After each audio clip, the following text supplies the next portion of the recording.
ಮಾಡು ಅಷ್ಟೇ. ಪಾಡ್ಕಾಸ್ಟ್ ನೋಡಿಕೊಂಡು ಹೂವು ಕಟ್ಬಿಡ್ಬೇಕು. ನ ಡೋಂಟ್ ಟಚ್.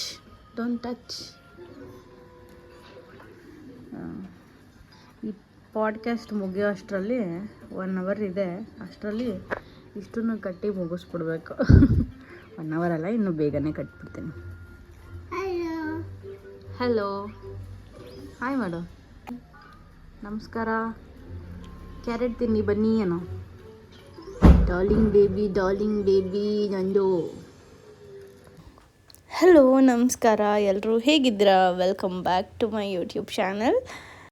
ನೀವು ತಮ್ಲೈನಲ್ಲಿ ನೋಡಿರ್ತೀರ, ಈ ವ್ಲಾಗ್ ಅಂತೂ ತುಂಬಾ ಸ್ಪೆಷಲ್. ಯಾಕಂದರೆ ನಾವು ಮಂತ್ರಾಲಯಕ್ಕೆ ಹೋಗ್ತಾಯಿದ್ದೀವಿ. So very much excited. ಹಾಗಾಗಿ ಹಿಂದಿನ ದಿನಾನೇ ನಾನು ಸ್ವಲ್ಪ ಹೂನ ಕಟ್ಕೊತಾ ಇದ್ದೆ. ತೊಗೊಂಡಿದ್ದೆ ದೇವರಿಗೆ ಹೂ ಕಟ್ಟೋಣ ಅಂತ ಹೇಳಿ. ಪಾಡ್ಕಾಸ್ಟ್ ನೋಡ್ಕೊಂಡು ಹೂವೆಲ್ಲ ಕಟ್ಟಿದ್ದೀನಿ. ಗೈಸ್, ಹೆಂಗಿದೆ ನನ್ನ ಸ್ಕಿಲ್ಸ್ ಅಂತ ನೋಡಿ ಕಮೆಂಟ್ ಮಾಡಿ. ನನಗಂತೂ ಈ ಥರ ಎಲ್ಲ ಮಾಡೋದಕ್ಕೆ ತುಂಬಾ ಇಷ್ಟ ಅನಿಸುತ್ತೆ. ಸೊ ನಾಳೆ ಮಂತ್ರಾಲಯಕ್ಕೆ ಹೋಗಬೇಕು. ಹಾಗಾಗಿ ಇವತ್ತು ಪ್ರಿಪ್ರೇಷನ್ ನಡೀತಾ ಇದೆ. ಹೂವೆಲ್ಲ ಕಟ್ಟಿ ಮುಗಿಸಿ ಮನೇಲಿ ಎತ್ತಿಟ್ಟು ಒಂದು ಸ್ವಲ್ಪ ಐಬ್ರೋಸ್ ಮಾಡಿಸ್ಕೋಬೇಕು ಅಂತ ಹೇಳಿ ನಾನು ಸಲೂನಿಗೆ ಬಂದೆ. ಅಷ್ಟರಲ್ಲಿ ಮಾಡಿಸ್ಕೊಂಡು ಅಮೌಂಟೆಲ್ಲ ಪೇ ಮಾಡಿ ನಾನು ಆಚೆ ಹೋಗ್ಬಿಟ್ಟು ಸ್ಟೆಪ್ಸ್ ಇಳಿತಾ ಇದ್ದೀವಿ. ಆವಾಗ ನನ್ನ ಮಗ ನನ್ನ ಕೈ ಹಿಡ್ಕೊಂಡು ಹಿಂದೆ ಎಳಿತಾ ಇದ್ದಾನೆ, ಅಮ್ಮ ನನಗೆ ಹೇರ್ ಕಟ್ ಬೇಕು ಅಂತ. ಫಸ್ಟ್ ಟೈಮ್ ಅವ್ನು ಕೇಳಿದ್ದು ಹೇರ್ ಕಟ್ ಬೇಕು ಅಂತ. ಯೂಶ್ವಲಿ ಅವ್ನು ಕೇಳೋದೇ ಇಲ್ಲ ಆ ಥರ, ಯಾವತ್ತೂ ಕೇಳೂ ಇಲ್ಲ. ಇವತ್ತೇ ಫಸ್ಟ್ ಟೈಮ್ ಅವನು ನನ್ನ ಕೇಳಿದ್ದು ಹೇರ್ ಕಟ್ ಬೇಕು ಅಂತ. ಬೇರೆ ಟೈಮಲ್ಲಾದರೆ ನಾವು ಕೇಳ್ತೀವಿ ಬೇಕಾ ಅಂತ. ಈ ಟೈಮ್ ಅವನೇ ಹೇರ್ ಕಟ್ ಬೇಕು ಅಮ್ಮ ಅಂತ ಮೆಟ್ಲತ್ರ ನಮ್ಮನ್ನು ವಾಪಸ್ ಕರೆದ.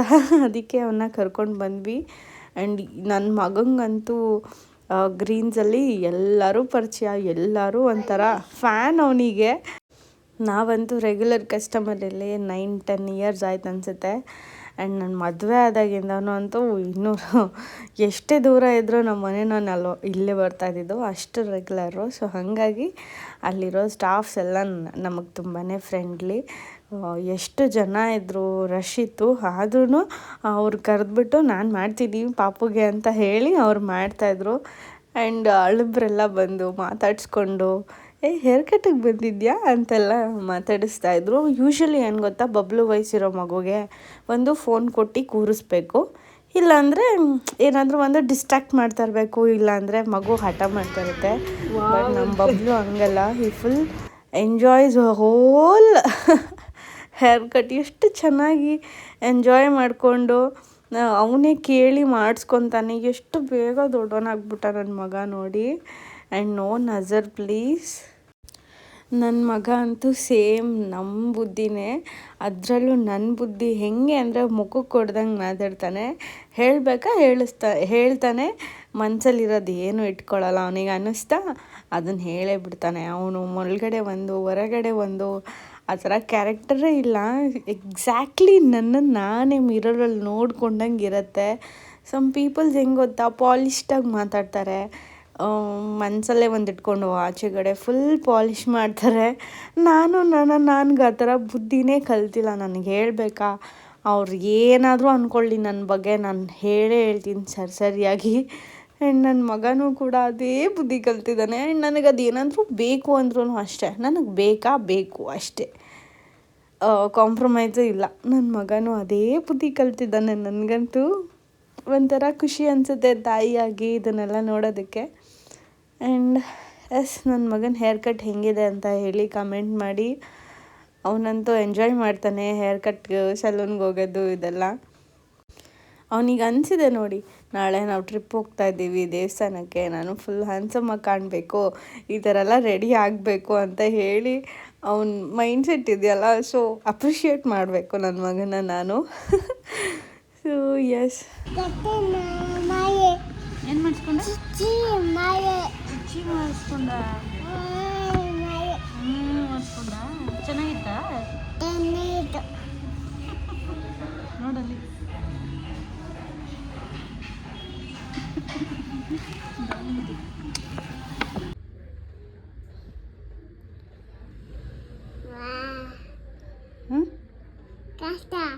ಕಾಣಿಸ್ತು. ಚೆನ್ನಾಯ್ತಾ? ಚೆನ್ನಾಯ್ತಾ? ನೈಸಾ? ಓಕೆ, ನಿಮ್ಮ ಅಪ್ರೂವಲ್ ಸಿಕ್ತಲ್ಲ, ಥ್ಯಾಂಕ್ ಯು. ಇವಾಗಷ್ಟೇ ಮಾಡಿಸ್ಕೊಂಡು ಬಂದೆ ನೀಲ್ ಜೆಲ್ ಪಾಲಿಷ್ ಕ್ಯಾಟ್ ಇದು ಡಿಸೈನು. ನಂದು ನೇಲ್ಸು ಉದ್ದ ಬಿಟ್ಟಿರಲಿಲ್ಲ ನಾನು, ಹಾಗಾಗಿ ಅಷ್ಟು ಚೆನ್ನಾಗಿ ಕಾಣಿಸಲ್ಲ, ಬಟ್ ಚೆನ್ನಾಗಿದೆ. ನನ್ನ ಮಗ ಓಕೆ ಅಂದ. ಓಕೆ ನೋಡಿ, ಹೋಗ್ತಾ ಇದ್ದೀವಲ್ಲ ದೇವಸ್ಥಾನಕ್ಕೆ, ಅದಕ್ಕೆ ಮಾಡಿಸ್ಕೊಂಡೆ. ರೆಡ್ಡು ಎಲ್ಲ ಕಲರ್ಗೂ ಮ್ಯಾಚ್ ಆಗುತ್ತೆ ಅಂತ. ಆ್ಯಂಡ್ ಬಬ್ಲು ಹೇರ್ ಕಟ್ ಮಾಡಿಸ್ಕೊಂಡಲ್ಲ ತೋರ್ಸು. ನನ್ನ ಮಗ ಎಷ್ಟು ಕ್ಯೂಟಿ ಗೊತ್ತಾ. ಆ್ಯಕ್ಚುಲಿ ನಾನು ಐಬ್ರೋಸ್ ಮಾಡ್ಸೋಕ್ಕಂತ ಹೋಗಿದ್ದೆ. ಅಮ್ಮ ಕಟ್ಟಿಂಗು ಬೇಕಮ್ಮ ಅಂತ ಹೇಳಿ ಕಟ್ಟಿಂಗ್ ಮಾಡಿಸ್ಕೊಂಡ. ಅಲ್ಲ ಮಗನೇ, ಚೆನ್ನಾಗಿದ್ಯಾ ಕಟ್ಟಿಂಗು? ಮಾಡಿಸ್ಕೊಂಡ ಹೆಂಗೆ? ಬೂ ಅಂದ್ಬಿಟ್ರ ಟ್ರಿಮ್ಮರಲ್ಲಿ. ಆಮೇಲೆ ಅದಕ್ಕೂ ಮುಂಚೆ ಹೋಗಿ ಬಬ್ಲುಗೆ ಹೊಸ ಬಟ್ಟೆ ತಂದು. ಇದು ಬಬ್ಲುದು ಹೊಸ ಬಟ್ಟೆ, ರಾಮರಾಜಲ್ಲಿ ತಂದಿದ್ದು. ಈ ಕಲರ್ ಅವನ ಹತ್ರ ಇರಲಿಲ್ಲ, ಅದಕ್ಕೆ ಈ ಕಲರ್ ತಂದರು. ನನ್ನ ಹಸ್ಬೆಂಡ್ ಸೆಲೆಕ್ಷನ್, ಬಟ್ ಸಕ್ಕದಾಗಿ ಕಾಣಿಸ್ತಿದ್ದ ಹಾಕ್ಕೊಂಡಾಗ. ಅದು ಮತ್ತು ಇದೊಂದು ಪಂಚೆ ತೊಗೊಂಡಿದ್ದೀನಿ, ಮ್ಯಾಚ್ ಆಗುತ್ತೆ. ಲೈಕ್ ಈ ಶರ್ಟ್ಗೆ ಈ ಪಂಚೆ ಹಾಕೋಬೋದು, ಆ್ಯಂಡ್ ಇದೂ ಮ್ಯಾಚ್ ಮಾಡ್ಬೋದು. ಆ್ಯಂಡ್ ಇವನ ಹತ್ರ ಇನ್ನೊಂದು ಸಿಲ್ಕ್ ಶರ್ಟ್ ಇದೆ, ಅದಕ್ಕೂ ಮ್ಯಾಚ್ ಆಗುತ್ತೆ. ಆಮೇಲೆ ಒಂದು 4 ಬಾಕ್ಸರ್ಸ್ ತೊಗೊಂಡೆ, ಮಗುದು ಚಡ್ಡಿ. ಚೆನ್ನಾಗಿದೆ ಗೊತ್ತಾ. ಆ್ಯಕ್ಚುಲಿ ಅವ್ರು ನಮ್ಮ ಅಂಗಡಿ ಕಸ್ಟಮರು, ಇಲ್ಲಿ ಕೆಲಸ ಮಾಡೋರು, ಹಾಗಾಗಿ ತೊಗೋಬೇಕಾದ್ರೆ ಗೊತ್ತಾಯಿತು, ನಂಗೆ ಗೊತ್ತೇ ಇರಲಿಲ್ಲ. ಇಲ್ಲದೆ ಐಪ್ಯಾಡ್ ಬಿಡು. ಏನು ರಾಮರಾಜಲ್ಲಿ ತೊಗೊಬಂದಿದ್ದು. ನಮ್ಮ ಅಂಗಡಿ ಹತ್ರ ಹೊಸ್ದಾಗಿ ಓಪನ್ ಆಗಿದೆ, ಎಷ್ಟು ಚೆನ್ನಾಗಿದೆ ಗೊತ್ತಾ. ಇದು ಬಬ್ಲುಗೆ ನಾಳೆ ದೇವಸ್ಥಾನಕ್ಕೆ ಹಾಕ್ಕೊಳಕ್ಕೆ. ಚೆನ್ನಾಗಿದ್ಯಾ? ಚೆನ್ನಾಯ್ತಾ? ಹ್ಯಾಪಿ ಮಾ. ನನಗೆ ಇದಿಷ್ಟ ಆಯಿತು, ಯಾಕಂದರೆ ವೈಟ್ ಬೇಕು ಅಂತ. ಇದು ಡ್ಯಾಡಿ ಸಕ್ಕದಾಗಿ ಕಾಣಿಸ್ತಿದ್ದ ಹಾಕೊಂಡಾಗಂತೂ, ಕ್ಯೂಟಿಯಾಗಿ.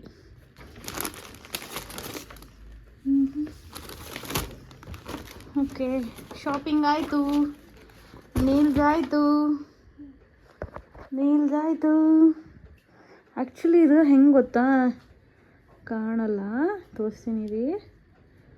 ಕ್ಯಾಟ್ ಐ ನೋಡಿ, ಒಂದೊಂದು ಥರ ಒಂದೊಂದು ಕಡೆ 3D.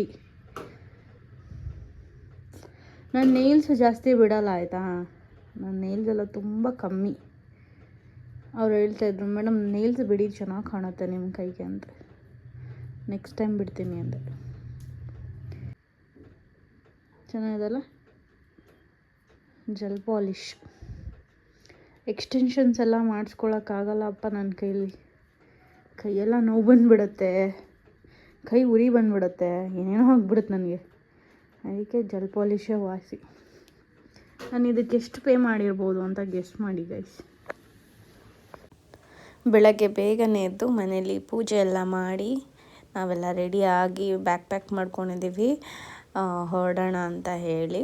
ಸೊ ಹಾಗಾಗಿ ಈಗೆಲ್ಲ ರೆಡಿ ಆಗಿದೆ, ಹೊರಡೋದೊಂದೇ ಬಾಕಿ.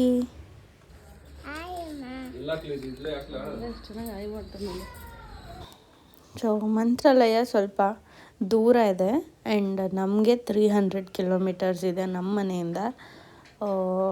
ಟ್ರಾವೆಲಿಂಗ್ ತುಂಬಾ ಹಿಡಿಯುತ್ತೆ. ಬೆಳಗ್ಗೆ ಬಿಟ್ಟರೆ ನಾವು ಆಲ್ಮೋಸ್ಟ್ ನಾವು ಸಂಜೆನೇ ರೀಚ್ ಆಗೋದು.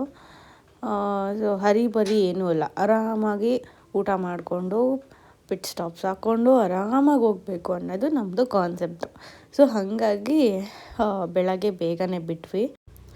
ಸಂಜೆ ಅಷ್ಟರಲ್ಲಿ ರೀಚ್ ಆಗಿ ರೂಮ್ ಮಾಡಿಕೊಂಡು ಅಲ್ಲಿ ಸ್ಟೇ ಆದರೆ ಬೆಳಗ್ಗೆ ಆರಾಮಾಗಿ ನಾವು ದರ್ಶನ ಮಾಡ್ಬೋದು ಅಂತ ಹೇಳಿ.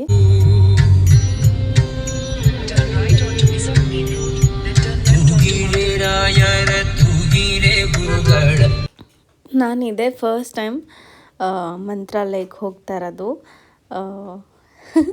ಎಲ್ರಿಗೂ ಒಂದೊಂದು ಆಸೆ ಇರುತ್ತೆ. ನನಗೆ ಮಂತ್ರಾಲಯಕ್ಕೆ ಹೋಗಬೇಕು ಅಂತ ತುಂಬಾ ಆಸೆ ಇತ್ತು, ಬಟ್ ಆಗ್ತಾನೇ ಇರಲಿಲ್ಲ. ಯಾಕೆ ಅಂತ ಗೊತ್ತಿಲ್ಲ. ಯಾಕಂದರೆ ನಾನು ರಾಯರ್ ಭಕ್ತೆ ಗೊತ್ತಾ. ಚಿಕ್ಕ ಮಗುವಿಂದನೂ ನಾನು ಗುರುವಾರದೊತ್ತು ನಾನ್ ವೆಜ್ಜೇ ತಿನ್ನಲ್ಲ. ಇವಾಗಿಂದ ಅಲ್ಲ, ಅದು ನಾನು ಚಿಕ್ಕ ಮಗು ಲಿಟ್ರಲಿ ನನಗೆ ಒಂದು 4th 5th ಸ್ಟ್ಯಾಂಡರ್ಡಿಂದನೂ ನೆನಪಿದೆ. ನಾನು ಗುರುವಾರದೊತ್ತು ನಾನ್ ವೆಜ್ ತಿನ್ನೋದೇ ಇಲ್ಲ. ಅದು ರಾಯರಿಗೋಸ್ಕರನೇ. ಇದನ್ನು ನಾನು ನಮ್ಮ ಮಮ್ಮಿಯಿಂದ ಕಲ್ತಿರೋದು. ಬೆಳಗ್ಗೆ ತಿಂಡಿ ತಿಂದಿರಲಿಲ್ಲಲ್ಲ, ಮನೇಲೇನೂ ಮಾಡಿರಲಿಲ್ಲ. ಹಾಗಾಗಿ ಒಂದು ಪಿಟ್ ಸ್ಟಾಪ್ ಹಾಕ್ಕೊಂಡು ಆರಾಮಾಗಿ ಬ್ರೇಕ್ಫಾಸ್ಟ್ ಮಾಡಿಕೊಂಡು ಹೊರಟ್ವಿ. ಆ್ಯಂಡ್ ಜರ್ನಿ ಅಂತೂ ಎಷ್ಟು ಚೆನ್ನಾಗಿತ್ತು ಗೊತ್ತಾ. ನಾವು ಹೋಗೋ ದಿನ ಫುಲ್ ಕ್ಲೈಮೇಟ್ ಸಖತ್ತಿತ್ತು, ಮಳೆ ಬರೋ ಥರ ಆಗಿತ್ತು. ಆ್ಯಂಡ್ ಮಳೆ ಕೂಡ ಬಂತು. ನಾವು ಆಂಧ್ರಾಗೆ ರೀಚ್ ಆಗೋ ಅಷ್ಟರಲ್ಲಿ ಎಷ್ಟು ಮಳೆ ಅಂದರೆ ನಂಬ್ತಿರೋ ಬಿಡ್ತಿರೋ ಮಳೇಲಿ ಡ್ರೈವಿಂಗು ಸಖತ್ತಾಗಿತ್ತು ಎಕ್ಸ್ಪೀರಿಯನ್ಸು. ಆ್ಯಂಡ್ ಸಂಜೆ ಒಂದು 7-7:30 ಅಷ್ಟರಲ್ಲಿ ಮಂತ್ರಾಲಯ ರೀಚ್ ಆದ್ವಿ. ಅಲ್ಲೇ ಒಂದು ರೂಮ್ ಮಾಡ್ಕೊಂಡ್ವಿ. ಸೊ ಇದು ನಾವಿದ್ದಿದ್ದು ರೂಮು ನೋಡಿ ಹೆಂಗಿದೆ ಅಂತ. ಆ್ಯಕ್ಚುಲಿ ನನಗೆ ಈ ರೂಮ್ ಇಷ್ಟ ಆಗಿರಲಿಲ್ಲ ಆಯಿತಾ. ನನ್ನ ಗಂಡಂಗೆ ಬೇರೆ ನೋಡೋಣ ಅಂತ. ಅವರು ಏನಾಗಲ್ಲಮ್ಮ, 1 ನೈಟ್ ಅಲ್ವಾ, ಸ್ಟೇ ಆಗಿಬಿಟ್ಟು ಬೆಳಿಗ್ಗೆ ಅಷ್ಟರಲ್ಲಿ ದರ್ಶನ ಮಾಡ್ಕೊಂಡು ಮಧ್ಯಾಹ್ನ ಹೊರಟ್ಬಿಡ್ತೀವಿ, ಯಾಕೆ ಸುಮ್ಮನೆ ಅಂತ ಹೇಳಿ ಕನ್ವಿನ್ಸ್ ಮಾಡಿದ್ರು. ಸರಿ ಫೈನ್. ಆ್ಯಂಡ್ ಅವತ್ತು ಏನೋ ಇತ್ತಪ್ಪ ರಾಯರ್ದು ಪೂಜೆ. ಸೊ ಹಾಗಾಗಿ ಫುಲ್ ಎಲ್ಲ ಕಡೆ ಬುಕ್ಕಿಂಗ್ಸ್ ಆಗಿಬಿಟ್ಟಿತ್ತು. ಆ್ಯಂಡ್ ಜನ ಬಂದು ಎಲ್ಲ ಬುಕ್ ಮಾಡ್ಕೊತಿದ್ರು. ಸೊ ರೂಮ್ಸು ಕೂಡ ಅಷ್ಟೊಂದು ಆಪ್ಷನ್ಸು ಇರಲಿಲ್ಲ, ಖಾಲಿನೂ ಇರಲಿಲ್ಲ. ನಮಗೆ ಕಾರ್ ಪಾರ್ಕಿಂಗ್ ಎಲ್ಲ ಬೇಕಿತ್ತು. ಸೊ ಹಾಗಾಗಿ ಸ್ವಲ್ಪ ಕಸಿಮಿಸಿ ಆಗ್ತಾ ಇತ್ತು. ಎಲ್ಲಿ ಬಂದಿದ್ದೀರಾ? ನಾನು ಬಂದೆ. ಎಲ್ಲಿಗೆ? ದೋಷಣಕ್ಕೆ. ಯಾರನ್ನ ನೋಡಕ್ ಬಂದಿದ್ಯಾ? ರಾಯರ್ನ ನೋಡಕ್ ಬಂದಿದ್ಯಾ? ನಿಂಗೆ ಗೊತ್ತಾ? ನಿಂಗೆ ಅಮ್ಮಮ್ಮ ನೀನು ಊಟಕ್ಕೂ ಮುಂಚೆ ರಾಯರ ಹತ್ರ ಹೇಳ್ಕೊಂಡಿತ್ತು, ಬಬ್ಲು ಹುಟ್ಲಿ, ನಮ್ಮ ಮನೆಗೆ ಬಬ್ಲು ಬರಲಿ ಅಂತ. ಓಕೆ ಓಕೆ ಮಾ. What? Enjoying? Yes. No. No enjoy. You're not enjoying? Yes. ಓಯ್, ಹ್ಯಾಪಿ ಇಲ್ಲ ನೀನು ಬಂದಿದ್ದಕ್ಕೆ ಮಾಮಿಗೆ? ಖುಷಿನು. ಖುಷಿನಾ ಇಲ್ವಾ? ಹೇಳೋ, ಖುಷಿ ಇಲ್ವಾ? ನೋಡಮ್ಮ ಏನು ಆ್ಯಕ್ಟಿಂಗ್ ಮಾಡ್ತವನೆ. ಇಷ್ಟ ಅಲ್ವೇನಾ ಬಂದಿದ್ದು? ಅಮ್ಮ ಏನು ಹ್ಯಾಪಿನಾ ಇಲ್ವಾ ಹೇಳೋ? ಹ್ಯಾಪಿ ಇಲ್ಲ ನೀನು. 1 hour ಬಿಟ್ಕೊಂಡು ಹೇಳ್ತಾ ಇದೀಯಾ? ಮಮ್ಮಿ ಎಲ್ಲೈತೆ ಮಾಮಿ? ಅಲ್ಲೈತೆ. ನಾನು ಹೇಳ್ತೀನಿ ನೀನು ಮಿಲೇನಿಯನ್ ಅಂತ, ನೀನು ಹೇಳ್ತಿಗೆ ನೀನು ಜೆನ್ಜಿ ಅಂತ. ನಿನ್ನ ಪ್ರಕಾರ ಏನು ನೀನು ಜೆನ್ಜಿನ? ನೀನು ಜೆನ್ಜಿ ಅಲ್ಲ ಅಂದರೆ ನಾಳೆ ನನ್ನ ದೇವಸ್ಥಾನಕ್ಕೆ ಎತ್ಕೊಂಡು ಹೋಗಿ ನೀನು ಮದುವೆ ಸ್ಟಾರ್ಟಿಂಗ್ನಲ್ಲಿ ಇದ್ದಲ್ಲ ಹಂಗಿದ್ದೀರಿ, ಎತ್ಕೊಂಡು ಹೋಗ್ಬಿಡ್ತಾ ಇದೆ ಒಂದೇ ಕೈಯಲ್ಲಿ.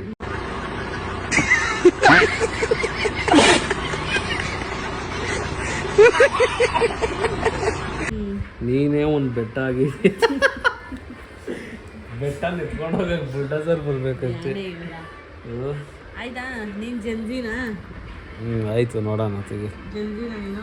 ತೆಗಿ ಆಯ್ತು. ನಾನು ಕಣ ಜೆನ್ಜಿ. ತೋರ್ಸಮ್ಮ. ಮದುವೆ ಆಗಿರೋ ಮಿಲೇನಿಯನ್ ನೀನು. ಮಿಲೇನಿಯರು ಇವೆಲ್ಲ ಬಿಟ್ಬಿಟ್ಟು ತೋರಿಸಿ. ನೀನು ದೇವಸ್ಥಾನಕ್ಕೆ ನಾನು ಎತ್ಕೊಂಡು ಹೋಗ್ತೀಯ ಅಂತ ಹೇಳು. ತೋರ್ಸಾಯ್ತು. ಆಯ್ತು. ಎತ್ಕೊಂಡು ಇಲ್ಲ ಅಂದ್ರೆ ವಿಡಿಯೋ ಹಾಕ್ಬಿಡ್ತೀನಿ. ಆಯ್ತು. ಹಂಗೆ ನೋಡಿ. ಕಣ್ಣು. ಓಹೋ, ಗಂಡು, ಮದುವೆ ಗಂಡು.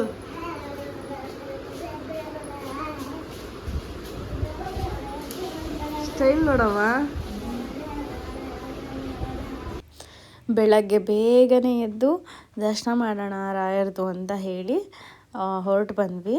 ಸೊ ಮ್ಯಾಂಡೇಟ್ರಿ ಯಾವುದೇ ದೇವಸ್ಥಾನಕ್ಕೆ ಹೋದ್ರು, ಎಲ್ಲೇ ಹೂ ನೋಡಿದ್ರು ನನ್ನ ಗಂಡ ಕೊಡಿಸ್ತಾರೆ. ಹೂ ಮುಡ್ಕೊಳ್ಳಲ್ವ ಚಿನ್ನು, ಹೂ ಮುಡ್ಕೊಳ್ಳಲ್ವ ಚಿನ್ನು ಅಂತ. ಸೊ ಹಾಗಾಗಿ ನನ್ನ ಗಂಡ ನನಗೆ ಹೂ ಮುಡ್ಸಿದ್ರು, ದೇವ್ರ ದರ್ಶನ ಮಾಡ್ಕೊಂಡು ಬರೋಣ ಅಂತ ಹೇಳಿ ಹೊರಟ್ವಿ. ರಾಯರ ದರ್ಶನ ಅಂತೂ ತುಂಬಾ ಚೆನ್ನಾಗಾಯಿತು. ಆ್ಯಂಡ್ VIP ಪಾಸ್ ತೊಗೊಂಡೋಗಿದ್ವಾ, ಹಾಗಾಗಿ ತುಂಬ ಹತ್ತಿರದಿಂದ ನೋಡಿದ್ವಿ, ಕಣ್ಣು ತುಂಬಿಸ್ಕೊಂಡ್ವಿ. ಅದಾದಮೇಲೆ ಆಚೆ ಬಂದು ಒಂದು ಸ್ವಲ್ಪ ಹೊತ್ತು ಕೂತ್ಕೊಂಡು ರಾಯರ ಜಪ ಮಾಡಿ ಅಲ್ಲಿಂದ ಹೊರಟ್ವಿ. ಮಂತ್ರಾಕ್ಷತೆ ತಗೊಂಡು ರಾಯರನ್ನ ನೋಡಿ ನನ್ನ ಜೀವನ ಪಾವನ ಆಯಿತು. ಎಷ್ಟು ದಿವಸದ ಆಸೆ ಗೊತ್ತಾ, ನಾನು ರಾಯರನ್ನ ನೋಡಬೇಕು ಅನ್ನೋದು. ಅದು ಈಗ ಈಡೇರ್ತಿದೆ. ಎಲ್ಲ ದೈವ ನಿರ್ಣಯ. ಅವರು ಬಾ ಅಂದಾಗಲೇ ನಾವು ಹೋಗೋಕ್ಕಾಗೋದು, ಅದಕ್ಕೂ ಮುಂಚೆ ನಾವು ಹೋಗೋಕ್ಕಾಗಲ್ಲ. ನಮ್ಮ ಹತ್ರ ಎಷ್ಟೇ ದುಡ್ಡಿರ್ಬೋದು, ಎಷ್ಟೇ ಪವರ್ ಇದ್ದರೂ ಏನಿದ್ರೂ ಕೆಲವೊಂದು ಜಾಗಕ್ಕೆ ಹೋಗೋಕ್ಕಾಗಲ್ಲ. ಅದನ್ನೇ ನೋಡಿದ್ದೀರಾ. ಅದಕ್ಕೆಲ್ಲ ಒಂದೊಂದು ದೇವ್ರ ನಿರ್ಣಯ ಇಲ್ಲದೆ ಒಂದು ಹುಲ್ಕಡ್ಡಿನೂ ಅಲ್ಲಾಡಲ್ಲ ಅಂತೆ, ಹಾಗೆ. ಸೊ ರಾಯರದು ಆಜ್ಞೆ ಇಲ್ಲದೆ ನಾನು ಅಲ್ಲಿ ಹೋಗೋಕ್ಕಾಗೇ ಇರಲಿಲ್ಲ. ಕಾಲ ಕೂಡ ಬಂತು, ನಾನು ರಾಯರ ದರ್ಶನ ಮಾಡಿದೆ. ನಮ್ಮನೆ ಪುಟ್ಟ ರಾಯರು ನೋಡಿ, ಹಸು ಅಂದರೆ ತುಂಬಾ ಇಷ್ಟ ಅವನಿಗೆ. ಅದನ್ನು ಮುತ್ತಿಕ್ಕೋದು, ಹಗ್ ಮಾಡೋದು, ಅದ್ರ ಜೊತೆ ಆಟ ಆಡೋದು. ಲಿಟ್ರಲಿ ನಾನು ಏನು ಅನ್ಕೊತಿದ್ದೆ ಗೊತ್ತಾ, ನಮ್ಮದೇನಾದರೂ ಹಳ್ಳಿ ತೋಟ ಮನೆ ಇದ್ದಿದ್ದರೆ ಒಂದು ಹಸು ತೊಗೊಬಂದು ಸಾಕಿ ಬಬ್ಲುಗೆ ಪೆಟ್ಟು ಥರ ಒಂದು ಹಸುನೇ ಕೊಟ್ಬಿಡೋಣ ಅಂದ್ಕೊಂಡಿದ್ವಿ. ಎಲ್ಲಿ ಹಸು ನೋಡಿದ್ರೂ ನನಗೆ ಬೇಕು ಅಂತ ಹೋಗಿ ಅದನ್ನು ತಪ್ಕೊಂಡು ಮುದ್ದಾಡ್ತಿದ್ದ. ಮುಗ್ಧ ಮನಸ್ಸಿರುತ್ತಲ್ಲ ಅವರಿಗೆ ಈ ಮೂಕ ಪ್ರಾಣಿಗಳ ಭಾವನೆ ಅರ್ಥ ಆಗುತ್ತೆ. ಮೂಕ ಪ್ರಾಣಿಗಳನ್ನ ಕಂಡ್ರೆ ತುಂಬ ಇಷ್ಟಪಡ್ತಾರೆ. ಸೊ ಮಕ್ಕಳಲ್ವಾ, ಎಷ್ಟಿಷ್ಟ ನೋಡಿ ಹಸು ಅಂದರೆ. ಅದರಲ್ಲೂ ಯಾರಾದರೂ ಹಸುನ ಮುಟ್ಟಕ್ಕೆ ಬಂದರೆ ನಂದು ಹಸು ಮುಟ್ಟಬೇಡಿ ಅಂತ ಹೇಳ್ತಾ ಇದ್ದ. ನನಗಂತೂ ನಗು ಅಂದರೆ ನಗು. ರಾಯರು ನನಗೆ ಆಶೀರ್ವಾದವಾಗಿ ನೀಡಿರೋ ಮಗು ಇದು ನೋಡಿ. ಹೇಳ್ತಾ ಇದ್ದಾನೆ ಪಾಪುಗೆ, ನೋ ಮುಟ್ಬೇಡ ಅಂತ ಹೇಳ್ತಾನೆ. ಇವಂದಂತೆ ಹಸು ಅದು ಮುಟ್ಬಾರ್ದಂತೆ ಯಾರೂ. ಇಷ್ಟು ಪೊಸೆಸಿವ್ನೆಸ್ ಗೊತ್ತಾ ನನ್ನ ಮಗನಿಗೆ. ನೋಡೋದಕ್ಕೆ ಖುಷಿ ಅನಿಸುತ್ತೆ. ನನ್ನ ಮಗನಿಂದನೇ ಅರ್ಥ ನಮಗೆ ಲೈಫಲ್ಲಿ ಒಂದು ಹುಮ್ಮಸ್ಸು ಏನೇ ಮಾಡೋದಕ್ಕೂ. ಆ್ಯಕ್ಚುಲಿ ನೋಡಿ, ಇವನು ಹಸುಗಳನ್ನ ತಪ್ಕೊಂಡು ಮುತ್ತಿಕ್ಕೋದು, ಮುದ್ದಾಡೋದನ್ನ ನೋಡಿ ಅಲ್ಲಿ ಹೋಗ್ತಿದ್ದು ಯಾರೋ ಭಕ್ತರು ಬಂದು ಬಬ್ಲುನ ಹಸು ಮೇಲೆ ಕೂರಿಸ್ಬಿಟ್ರು. ಇಷ್ಟ ತಾನೇ ತಗೋ ಹತ್ಕೊಂಡು ಕುತ್ಕೊಬಿಡೋದ್ರ ಮೇಲೆ ಅಂತ. I was recording. ಎಷ್ಟು ಫನ್ ಇತ್ತು ಗೊತ್ತಾ. ದೇವಸ್ಥಾನಕ್ಕೆ ಬಂದು ಎಲ್ಲರೂ ಬಬ್ಲುನ ಮುದ್ದಾಡೋದು, ಇಷ್ಟಪಡೋದು. ನನಗೆ ಸಖತ್ ಇಷ್ಟ ಆಯ್ತಾರಲ್ಲ ನನ್ನ ಮಗನ ಪ್ರೇಸ್ ಮಾಡಿದ್ರೆ. ಆ್ಯಂಡ್ ನನ್ನ ಮಗ ಹಸುನ ಇಷ್ಟಪಡ್ತಿದ್ದು ನೋಡಿ ಎಲ್ಲ ಎಷ್ಟು ಖುಷಿಪಟ್ಟರು ಗೊತ್ತಾ. ನನಗಂತೂ ಸಿಕ್ಕಾಪಟ್ಟೆ ಖುಷಿ ಅನ್ನಿಸ್ತು. ಮಂತ್ರಾಲಯದಲ್ಲಿ ರಾಯರ ದರ್ಶನ ಮುಗಿಸ್ಕೊಂಡು ಪಂಚಮುಖಿ ಆಂಜನೇಯ ಸ್ವಾಮಿ ದರ್ಶನ ಮಾಡೋಣ ಅಂತ ಹೇಳಿ ಹೊರಟಿದ್ದೀವಿ. ಇದು ಇನ್ನೊಂದು 20 ಕಿಲೋಮೀಟರ್ಸ್ ಇದೆ ಮಂತ್ರಾಲಯದಿಂದ. ಇಲ್ಲಿಗೆ ಹೋಗ್ತಾ ಇದ್ದೀವಿ.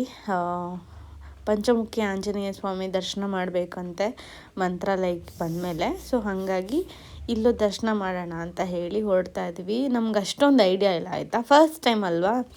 ಸೊ ಜಾಸ್ತಿ ಎಕ್ಸ್ಪ್ಲೋರ್ ಮಾಡೋಕ್ಕಾಗಲಿಲ್ಲ.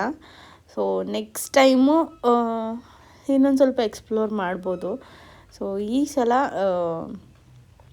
ಎಷ್ಟಾಗುತ್ತೋ ಅಷ್ಟರ ಮಟ್ಟಿಗೆ ಎಕ್ಸ್ಪ್ಲೋರ್ ಮಾಡಿದ್ವಿ ಮಂತ್ರಾಲಯನ. ನನಗಂತೂ ಸಿಕ್ಕಾಪಟ್ಟೆ ಖುಷಿ ಅನ್ನಿಸ್ತು. ಇಲ್ಲಿನ ವೆದರು ಕೂಡ ತುಂಬ ಚೆನ್ನಾಗಿತ್ತು. ಎಲ್ಲ ಮಳೆ ಬಂದಿತ್ತು. ಆ್ಯಕ್ಚುಲಿ ನನ್ನ ಹಸ್ಬೆಂಡ್ ಹೇಳ್ತಿದ್ರು ತುಂಬ ಬಿಸಿಲು, ಅಲ್ಲಿ ಇರೋಕ್ಕಾಗಲ್ಲ ಅಂತ. ಬಟ್ ನಾವು ಹೋಗಿದ್ದ ವೆದರ್ ಹೆಂಗಿತ್ತಂದರೆ ಮಳೆ ಬರ್ತಾಯಿತ್ತು, ಚಳಿ ಆಗ್ತಾಯಿತ್ತು. ಆ್ಯಂಡ್ ಒಂಥರ ಮಿಕ್ಸ್ಡ್ ವೆದರು. ತುಂಬಾ ಚೆನ್ನಾಗಿತ್ತು. ಆ್ಯಕ್ಚುಲಿ ಇಲ್ಲಿ ಬಂದಿದ್ದ ತಕ್ಷಣವೇ ಈ ಥರ ಹಾಕ್ತಾಯಿದ್ರು. ಅದರಲ್ಲಿ ರಾಯರಿದ್ದಾರೆ ಅಂತ ಇತ್ತು. ಅದಕ್ಕೆ ಅವ್ರಿಗೆ ಹೇಳಿದೆ, ಹಾಕ್ದಿರಾ ರಾಯರಿದ್ದಾರೆ ಅಂತ. ಹ್ಞೂ ಅಂದ್ಬಿಟ್ಟು ಎಷ್ಟು ಚೆನ್ನಾಗಿ ಹಾಕಿದ್ರು ನೋಡಿ. ಐ ವಾಸ್ ಲೈಕ್, ಹೇಳೋಕ್ಕೆ ಆಗಲ್ಲ ಆ ಫೀಲಿಂಗು. ರಾಯರಿದ್ದಾರೆ ಅಂತ ಹೇಳಿ ಒಂದು ಇಂಪ್ರೆಷನಲ್ಲಿ ಹಾಕಿಸ್ಕೊಂಡೆ. ಸಖತ್ ಖುಷಿ ಅನ್ನಿಸ್ತು. ಚೆನ್ನಾಗಿದೆ ನೋಡಿ. ನನ್ನ ಕೈಗಂತೂ ಹೇಳಿ ಮಾಡಿಸ್ದಂಗಿದೆ. ರಾಯರು ಎಲ್ರಿಗೂ ಇದ್ದಾರೆ. ರಾಯರು ಎಲ್ರೂ ಕಾಪಾಡ್ತಾರೆ. ಒಳ್ಳೆ ಮನಸ್ಸಿರೋ, ಒಳ್ಳೆ ಉದ್ದೇಶ ಇರೋ ಎಲ್ಲ ವ್ಯಕ್ತಿಗಳಿಗೂ ರಾಯರು ಒಳ್ಳೇದು ಮಾಡೇ ಮಾಡ್ತಾರೆ. ರಾಯರ ಅನುಗ್ರಹ ಅವ್ರ ಮೇಲೆ ಸದಾಕಾಲ ಇದ್ದೇ ಇರುತ್ತೆ. ದರ್ಶನ ಎಲ್ಲ ಮುಗಿಸ್ಕೊಂಡು ರೂಮ್ ಚೆಕ್ಔಟ್ ಮಾಡಿಕೊಂಡು ಹೊರಟ್ವಿ. ಇವಾಗ ಬೆಂಗಳೂರು ಕಡೆಗೆ ನಮ್ಮ ಪಯಣ. ಆ್ಯಂಡ್ ಕಾರು ಚಾರ್ಜಿಂಗ್ ಹಾಕ್ಬೇಕಿತ್ತು ಆಯಿತಾ. ಎಲ್ಲಿ ಹೋಟೆಲಲ್ಲಿ ಚಾರ್ಜಿಂಗ್ ಪಾಯಿಂಟ್ ಇರುತ್ತೋ ಅಲ್ಲೇ ನಮ್ಮ ಪಿಟ್ ಸ್ಟಾಪು, ಅಲ್ಲೇ ನಮಗೆ ಊಟ. ಸೊ ಹಾಗಾಗಿ ಚಾರ್ಜಿಂಗ್ ಹುಡ್ಕೋದು, ಚಾರ್ಜ್ ಹಾಕೋದು, ಊಟ ಮಾಡುವ ಅಷ್ಟರಲ್ಲಿ ಚಾರ್ಜ್ ಆಗಿಬಿಡ್ತಿತ್ತು. ಸೊ ಹಾಗಾಗಿ ಐಡಿಯಾ ಚೆನ್ನಾಗಿದೆ ಅಂತ ಹೇಳಿ ಹಂಗೆ ಮಾಡಿಕೊಂಡು ಬಂದ್ವಿ. ಆ್ಯಂಡ್ ಇದು ಯಾವುದೋ ಬ್ಲೂ ಮೂನ್ ಅಂತ ಹೋಟೆಲ್ಲು, ತುಂಬ ಚೆನ್ನಾಗಿತ್ತು. ಫುಡ್ಡೆಲ್ಲ ತಿನ್ಕೊಂಡು ಒಂದು ಸ್ವಲ್ಪ ಆಟ ಆಡಿಕೊಂಡು, ನಮ್ಮ ಬಬ್ಲುಗಂತೂ ಪ್ರಾಣಿ ಮೇಲಿರೋ ಪ್ರೀತಿ ನೋಡ್ತಾ ಇದ್ದರೆ ನನಗೆ ನಮ್ಮಪ್ಪನೇ ನೆನಪಾಗೋದು. ನಮ್ಮಪ್ಪಂಗಂತೂ ಪ್ರಾಣಿ ಅಂದರೆ ಇಷ್ಟ, ಅದರಲ್ಲೂ ನಾಯಿ ಎಷ್ಟು ಸಾಕಿದ್ರು ಗೊತ್ತಾ. ನಮ್ಮಪ್ಪಂಗೆ ನಾಯಿ ಅಂದರೆ ಹುಚ್ಚು. ಹೆಂಗೆ ಸಾಕಿದ್ರು ಅಂದರೆ ಹೇಳೋಕ್ಕೆ ಆಗಲ್ಲ. ಅದನ್ನು ಯಾವತ್ತಾದರೂ ಒಂದು ಸ್ಟೋರಿ ಹೇಳ್ತೀನಿ. ಇವನಿಗೂ ಅಷ್ಟೇ ನಾಯಿ, ಹಸು ಅಂದರೆ ತುಂಬ ಇಷ್ಟ. ಎಲ್ಲೋಗುತ್ತೆ ಬ್ಲಡ್ ಅಲ್ವಾ, ಬರೋ ಜನ್ಮ ಆಗಿರಬೇಕು ನಮ್ಮಪ್ಪಂದು. ಸೊ ಹಾಗಾಗಿ ಪ್ರಾಣಿ ಮೇಲೆ ಪ್ರೀತಿ ಜಾಸ್ತಿ. ಇಲ್ಲಿ ಊಟ ಅಂತೂ ತುಂಬ ಚೆನ್ನಾಗಿತ್ತು. ಒಬ್ಬರಲ್ಲಿ ನಾನು ಆಂಧ್ರದಲ್ಲಿ ಎಲ್ಲೆಲ್ಲಿ ತಿಂದಿದ್ದೀನೋ ಕಂಪ್ಯಾರಿಟಿವ್ಲಿ ಇಲ್ಲಿ ಚೆನ್ನಾಗಿತ್ತು ಫುಡ್ಡು.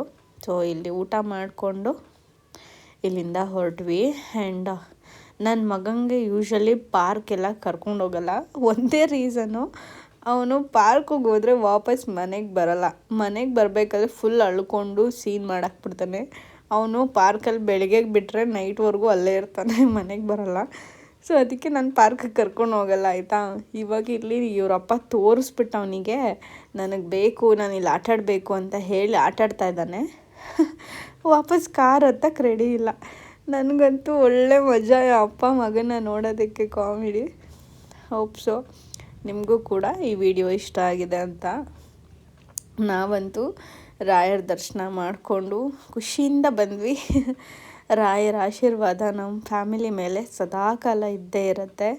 ಆ್ಯಂಡ್ ರಾಯರು ಎಷ್ಟೇ ದೂರ ಇದ್ರೂ ನಮಗೆ ಆಶೀರ್ವಾದ ಮಾಡ್ತಾರೆ ಅನ್ನೋ ನಂಬಿಕೆ ಇದೆ. ಇಷ್ಟು ಹೇಳ್ತಾ ಈ ವಿಡಿಯೋನ ಎಲ್ಲ ಎಂಡ್ ಮಾಡ್ತೀನಿ. ವಿಡಿಯೋ ಇಷ್ಟ ಆಗಿದ್ದರೆ ಲೈಕ್, ಶೇರ್, ಕಮೆಂಟ್, ಸಬ್ಸ್ಕ್ರೈಬ್ ಮಾಡೋದನ್ನ ಮರಿಬೇಡಿ. Thanks for watching. ಬಾಯ್.